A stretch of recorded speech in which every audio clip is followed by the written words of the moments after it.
La vie culturelle, c'est un peu l'âme d'un village, avec Natacha, adjointe animation, culture et sport, Gaël, Jacques.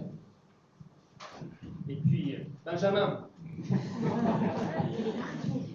Bonsoir à tous, donc Natacha Bézé, je suis analyste en propriété intellectuelle, ce qui ne dit pas grand-chose à la plupart d'entre vous, c'est-à-dire que je travaille dans les brevets, dans une société très proche d'ici. Donc je suis charbonnoise depuis presque 10 ans maintenant, d'abord dans le quartier des Hautinières et aujourd'hui plutôt dans le quartier de la Route de Paris.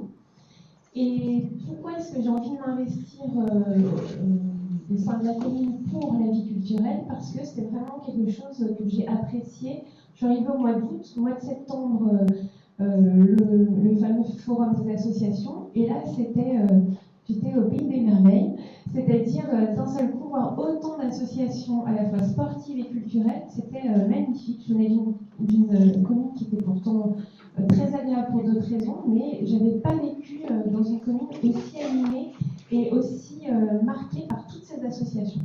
Donc, si je vous dis ça, c'est aussi pour dire il y a quelque chose de bien au niveau de Charbonnières. On n'est pas là pour absolument tout critiquer. Non, il y a plein d'associations, c'est super.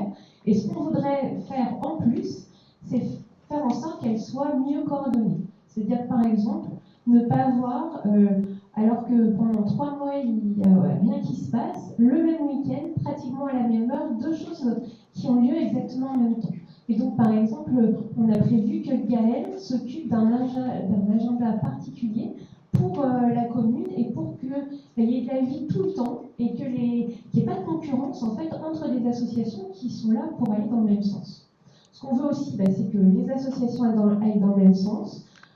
Ok, pour les mêmes thématiques, parfois il y a plusieurs associations, c'est la liberté de chacun, mais en tout cas, ne pas se sentir concurrentes les unes par rapport aux autres, être là, nous, pour fluidifier les échanges et faire en sorte que tout le monde puisse faire ces associations sans se taper dessus parfois un petit peu. Donc voilà, pour la vie culturelle, alors pardon, j'avais le rôle de la souris, je peux pas le faire en même temps. Donc, dans les vies associatives, c'est vrai qu'il y a aussi l'aspect sportif, donc qui n'est pas forcément mon fort, mais c'est pour ça que je suis entourée de plein de personnes, donc notamment Daniel qui est au fond de la salle. Donc, en premier lieu, ce qui nous semble, là encore c'est un serpent de mer, ce qui nous semble important, c'est que tout ce qui est sportif, les associations sportives aient des lieux de qualité pour tout simplement pour faire du sport au jour le jour, pour accueillir les charbonnois ou des non-charbonnois d'ailleurs. Et donc, ce qui va être envisagé très rapidement, c'est évidemment comment on rafraîchit, on rajeunit, et puis je pense aussi on met tout simplement aux normes les salles Sainte-Luce qui aujourd'hui sont vieillissantes et qui, par exemple, au niveau du dojo, ne sont plus acceptables en 2020 pour accueillir des gens qui sont censés faire des arts martiaux avec beaucoup de beauté, de délicatesse, etc., dans une salle qui n'est plus du tout ni belle ni empreinte de sérénité. Voilà. Et puis, on a aussi, ça rejoint un petit peu l'intercommunalité.